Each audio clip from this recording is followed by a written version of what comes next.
At what age were you conscious of the fact that something was different or that you were born in the wrong body? I remember going to a Easter egg hunt and they had a really big tent set up for prizes for boys. And then they had a really big tent set up for prizes for girls. And I was eyeing the pink bike.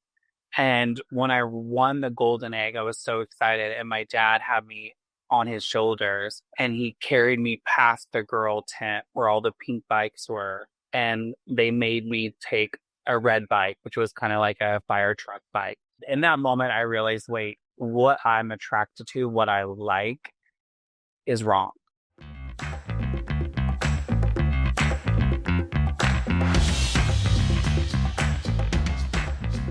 Hello, and welcome back to another episode of the Thrive State Podcast. I am your host, Dr. V, triple board certified MD and performance and longevity expert.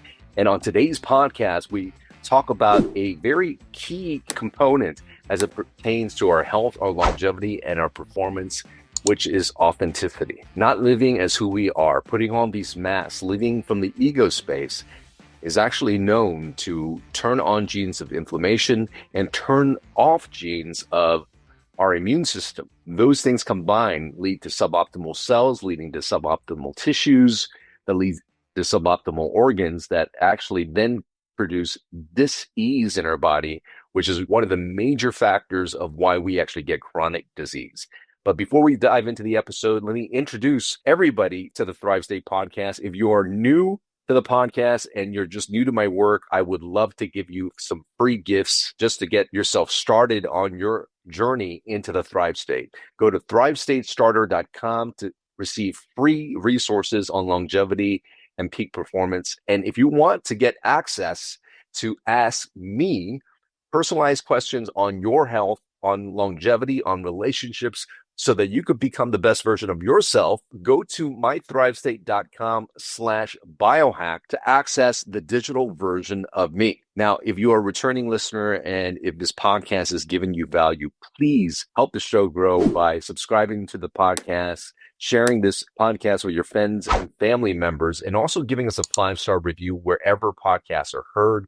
This is really going to allow this show to grow and to bring this message out to more and more people. Now, on to today's podcast. This is actually a excerpt or actually an interview I did with Billie Lee, who has been on Vanderpump's Rule, and she really talks about authenticity, how living a life that was inauthentic to her actually drove so much mental health in her, and it was really the courage to step out and to become her. This is actually something I did as a part of a big mental health summit.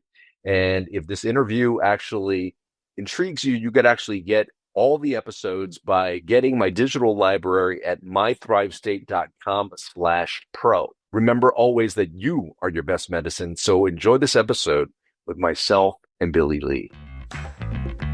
Hello, and welcome back to another session of the Thrive State Summit. With me today is a friend that I've recently got a chance to connect with, and she's somebody that I met through my publicist, and she is a beautiful human being. Ladies and gentlemen, she's someone that actually is a trailblazer and advocate for self-love. And Billie's story is a testament to resilience and transformation.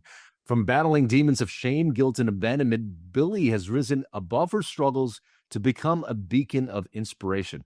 Her path from self-discovery to self-acceptance has been marked by both personal and societal challenges. Through it all, she has emerged as a fierce advocate for authenticity and self-love. With a spirit that radiates positivity, Billie's dedication to self-love and healing shines through her experiences of rejection, judgment, but mostly growth. Her story is a reminder that healing starts from within, and self-love is a journey that can lead to profound personal growth. Billie Lee, welcome to the Thrive State Summit. Thank you for having me. That was a wonderful intro. Well, thanks.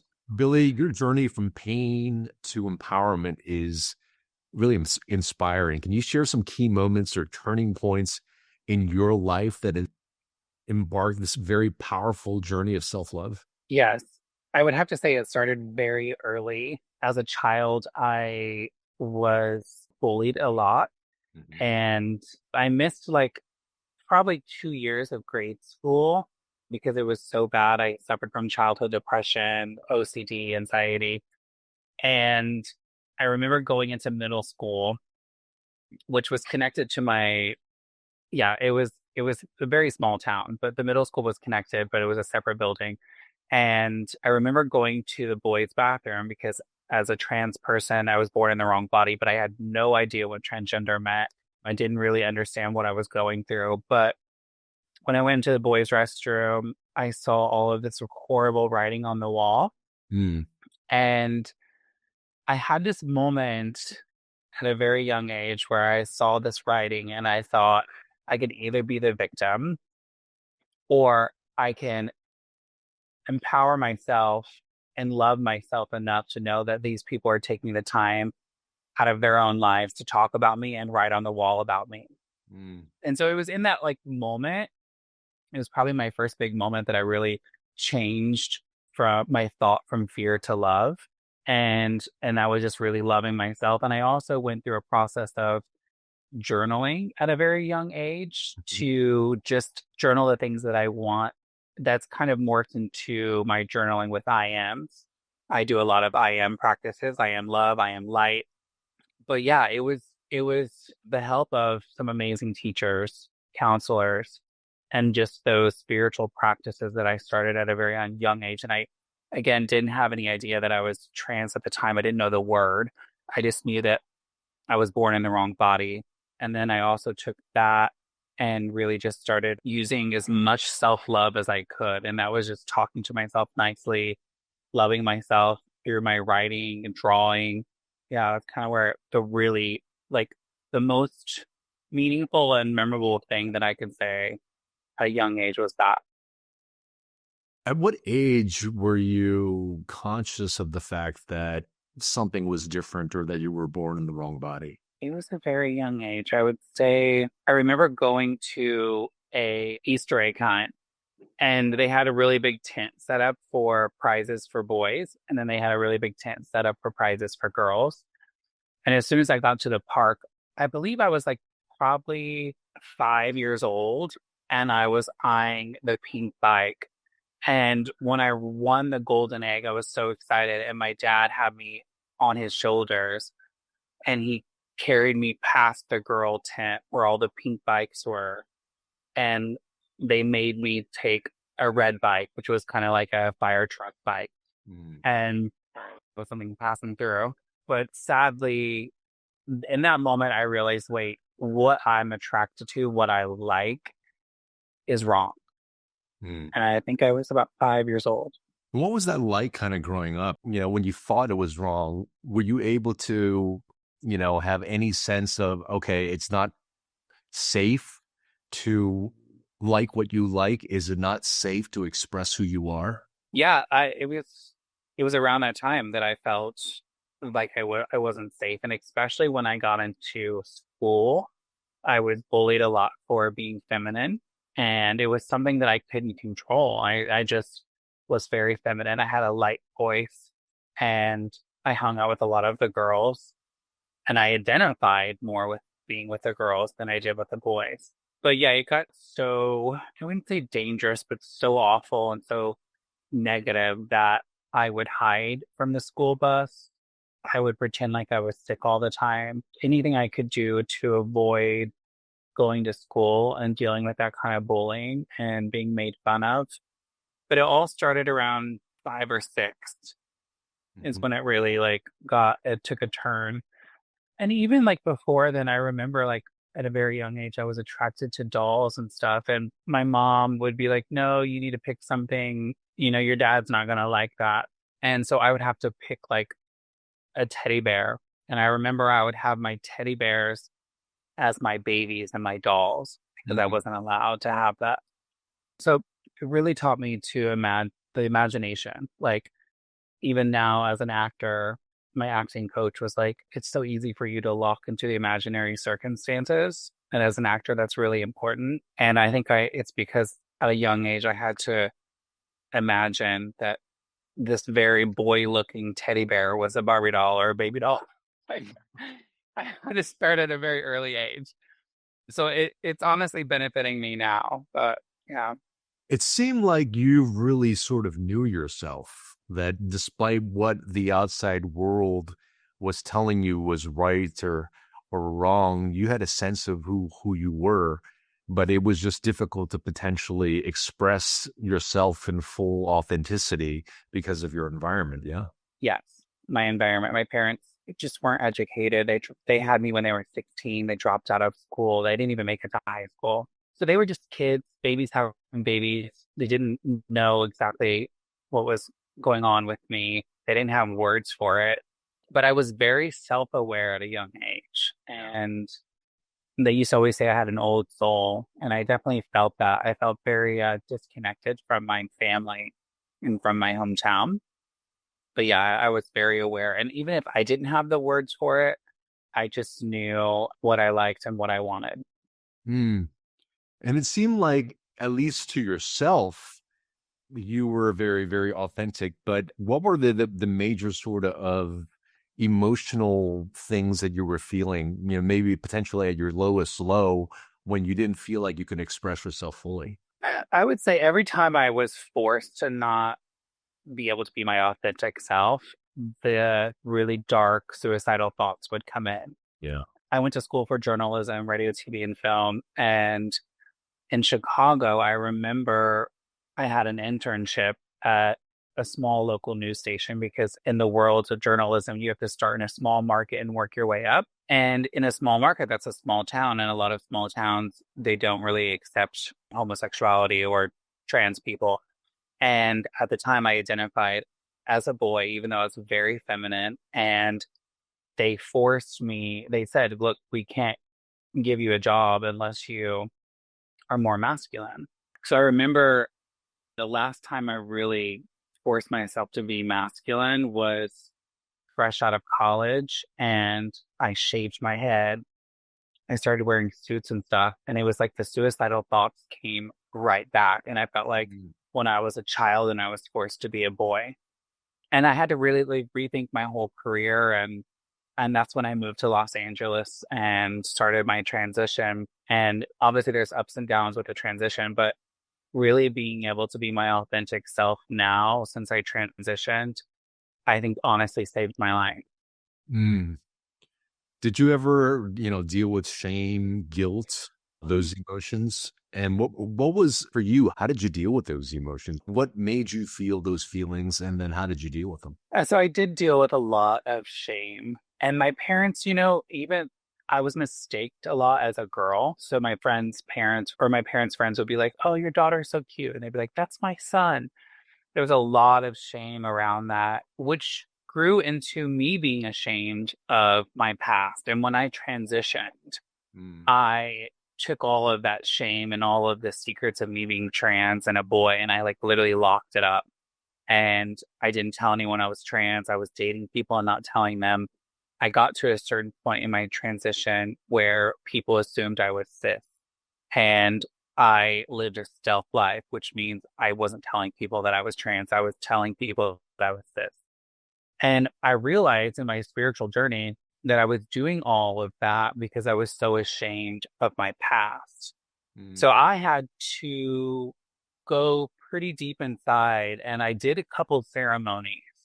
And what I did was I found some old photos of my childhood and found some old photos of me in a masculine body. And I put them all around. I put them on the floor, I put them all around me. I lit candles and I just cried. And I thanked that boy for getting me where I am today. And that was a huge release of shame for me. And it's just like, facing those emotions head on. And and when I say ceremony, it's just really creating that space for you to go there with yourself and look at it head on and love yourself through, because sometimes shame, those are the things that we don't love about ourselves. And I am so grateful. I know that boy in my childhood, it was so hard and difficult for me, and I survived it. And I've come so far. And so now all I have is gratitude instead of shame. Mm. And it's really transforming, again, that fear to love, Yeah. which, a lot of us say is a miracle. But yeah, that's really how it started. It was just facing it and really going there and creating these like intimate ceremonies for myself. How much was forgiveness a part of those ceremonies? Yeah, Yourself and potentially others. I definitely had to go through a whole forgiveness for my parents Yeah. and realizing that they were their own individual human beings having kids and they were just doing the best that they could do, with the resources that they had. So yeah, I went through I did like 3 ceremonies that was really focused on forgiveness and just healing with my parents. And now my parents and I have a really amazing relationship.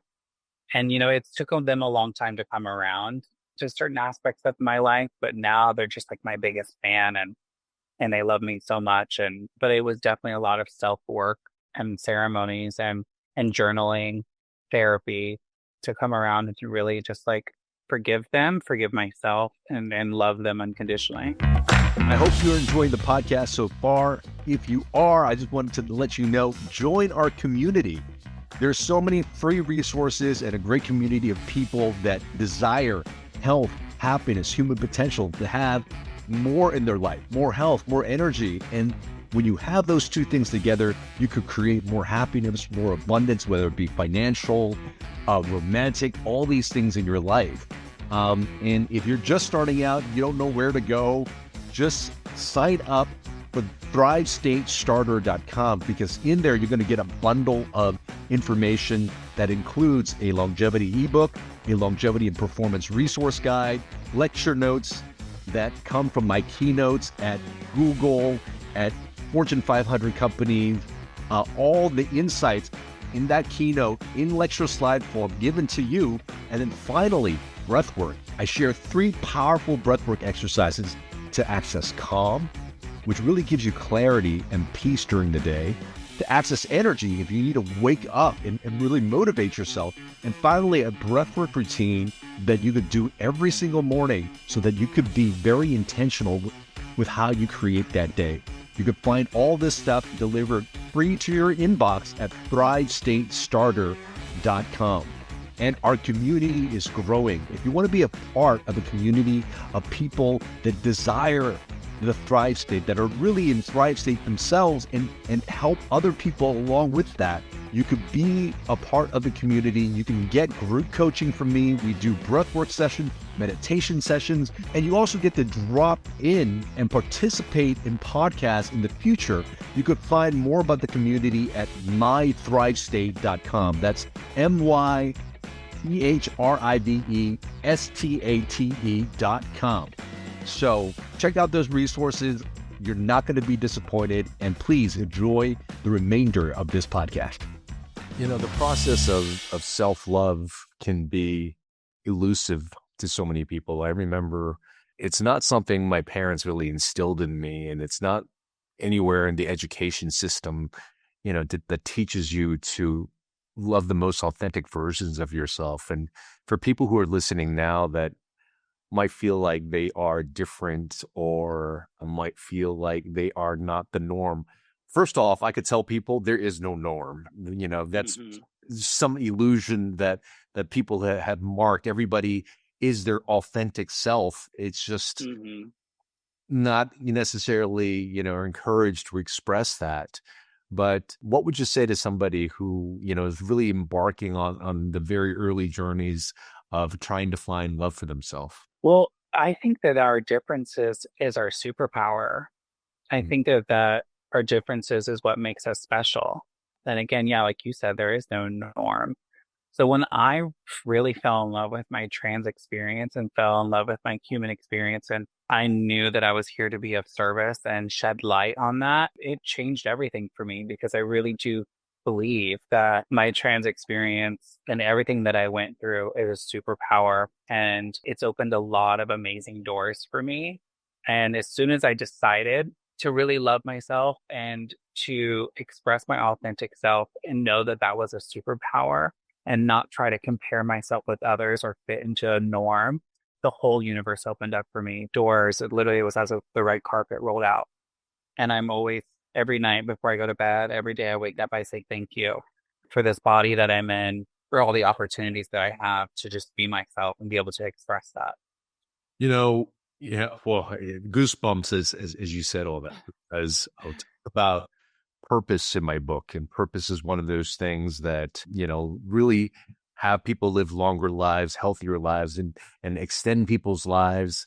And when people talk about purpose, they find like, oh, okay, how do I find my purpose? But when I study spiritual shamans and teachers, purpose is really about understanding who you are authentically. And when you could live your life who you are and express who you are, that's the gift. And if you share that authentic you with the world, that's the purpose. And when you said all that and just how everything started to unravel or open up for you when you stepped into that, it was just a true testament to the word purpose. So beautiful. Thank you for sharing that. Yeah, of course. Even with my stand-up comedy, which is like fairly new, I have to really go there and like have fun with my trans experience and have fun with my authentic self. And it's to a point where you like make fun of it and make jokes. And as soon as I did that, it was almost like another level of self-acceptance, another level of the universe opening doors for me, and people just like really loving what I have to say, and also just being of service and making people laugh is such a great feeling. But yeah, every time I feel like I open the door to truth and self-acceptance a little bit more amazing things come in. That's so beautiful. I mean, we talk about vulnerability, and I think it's really a superpower, because when we could start to become more vulnerable and true to ourselves, not only are we living our own lives that way, but we are allowing others to see the humanity in each other. What was that process like for you to finally be able to step out and to start speaking your truth? Were there parts of you initially that felt, oh my God, am I going to be judged for this? And this is a very scary moment. And how would you walk people through that process for yourself? Yeah, I mean, the fear of being judged definitely comes up, but I will say that it brings me back to those days of as a child, and I saw all the writing on the wall. You're People are going to judge you no matter what. And at the end of the day, if you can have positive thoughts for yourself and not judge yourself that way, I think that's the most important thing. And vulnerability is key. Like, I think as I get older, vulnerability is just so much more attractive because people are in tune with who they are and their true feelings. I mean, even in acting class, like every person who really struggles with acting and reacting is because they're not being vulnerable. And vulnerability is such an amazing, powerful emotion and tool that we have. So I'm always encouraging people, if it's people that I'm dating, friends, even when I go on stage for comedy, like I'm being vulnerable and I'm speaking my truth, and people are attracted to that. And it really does create this karmic path for you of abundance. And even if it's emotionally abundant, like, but there's so many beautiful things that every time I feel like I'm being vulnerable, I touch someone and that comes right back in return. Yeah, that's beautiful. You mentioned, doing a couple of ceremonies. Are there other particular practical steps or practices that you've used to kind of cultivate this ability to be vulnerable or self-love within yourself? Or are there some practical things that you're able to share that people can, potentially take on? Well, I'm sure we've all heard this a lot of times, and I tell everyone this, but gratitude is really important for me. The 22 is my number. So my birthday is 222. So I write down 22 things that I'm grateful for every single day. That's my little challenge for myself. When I'm true and really on to my practice, and I'm practicing every day, it's just like my yoga practice. It really transforms my life and my perception from fear to love. And yeah, so I would say gratitude is, even when I'm going through something, if I'm feeling rejected, if I'm feeling judged, I pull out my gratitude journal, because there are so many things, no matter what is happening in the negative world, chaos, you can really find amazing things that you're grateful for. And it really does ground me.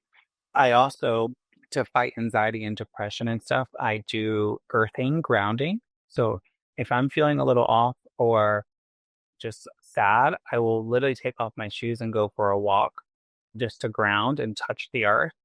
And I think another powerful tool for me to like manifest what I want in life, and to also just continue being my authentic self is the I ams. And again, I do 22 I am, and I don't get to do I ams as much as I want to, but I know sometimes when I feel a little off track, like, where am I going? What am I doing?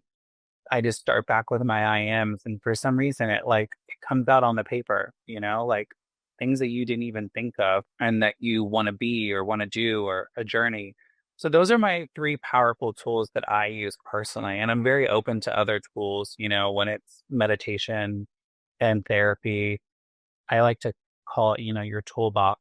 And when things happen, shit hits the fan, I pull those tools out and I use them. Yeah. I think the journey to self-love and to authenticity, I find myself every single day, and, as much work as I think I've done, I uncover a different layer in myself. Mm-hmm. And so, I realize that this is really a lifelong practice, at least for me. And so can you maybe share some messages of hope and maybe what the process or path would look like? Because I feel sometimes we live in a world where everybody wants things now. They want to be healed like that, like one practice will do it. And I can only speak for myself in this way, but, I feel that journey is, ongoing, and that every single day, a little bit of the onion, a little bit of the armor comes off. And so can you share maybe messages of hope, what the journey might look like, and where people can expect their self-love journey to look like? I would always say, and I tell this with people whenever they're transitioning on any type of transformation you're going through in life, be patient with yourself and be patient. Because, it's like one thing when we're standing in line, we're waiting on something at the grocery store, and it's like, have patience, like really, really have patience with yourself and with the journey to love and self-acceptance, and also your dreams and goals. I have younger friends who, look up to me, and they're in the comedy world, and they want it to happen right now. It's like that instant gratification because of social media and everything. And I just tell them, like, you have to be patient. Like, there are amazing things happening and working for you. And for me, if I'm putting out those vibes of love, and if I'm doing my journaling and my breath work and my yoga, and I'm also being of service for people, the universe is going to make it happen for me. Like, it always has. Like, I literally came from a trailer park. I was very uneducated. I had no money to transition, and the universe gave me the best surgeons in the world, like the best resources as a trans person, give me a huge platform to be a voice, and it continues to do that. And there are times where I do think, like, what is next? And I just have to say, look, just be your authentic self, love yourself, love the people around you, and trust the process. So yeah, that's my thing, is like, be patient, trust the process. And if you're putting out the love and you're putting out the hard work towards your goals, it's going to happen. That's so beautiful. Billie Lee, thank you for your wisdom, for the true vulnerable insights in your life. I know it's going to touch so many people that watch this. If people want to find out more about you, the work that you're doing, where do people go? You can go to, in my Instagram, it's me, Billie Lee. And then also my website is billieleecomedy.com. So yeah, there are many ways to get in touch with me. And I'm always listing off comedy shows and speaking engagements. And then I have an amazing book coming out in May, Why Are You So Sensitive?, which I'm really excited about. And it's about microaggressions. So there are a lot of really cool things happening. Well, I appreciate all your work. I can't wait to see you perform on stage. So I'll make it a point for me to come for you. And really thank you again for your wisdom, for your vulnerability, and thank you for just sharing you on the Thrive State Summit. Yeah, thank you for having me. I hope you enjoy that episode of the Thrive State podcast. And if you're finding that this content is really helping you and your family members, please consider supporting our mission and our cause of elevating health, happiness, and human potential for people all over the world. You can do so by making sure that you subscribe to this podcast, sharing it with your friends and family members, and leaving us a 5-star review wherever podcasts are heard. All these things are going to really help elevate the show and to give us the resources to continue to bring more content just like this to yourself as well as the people that you love.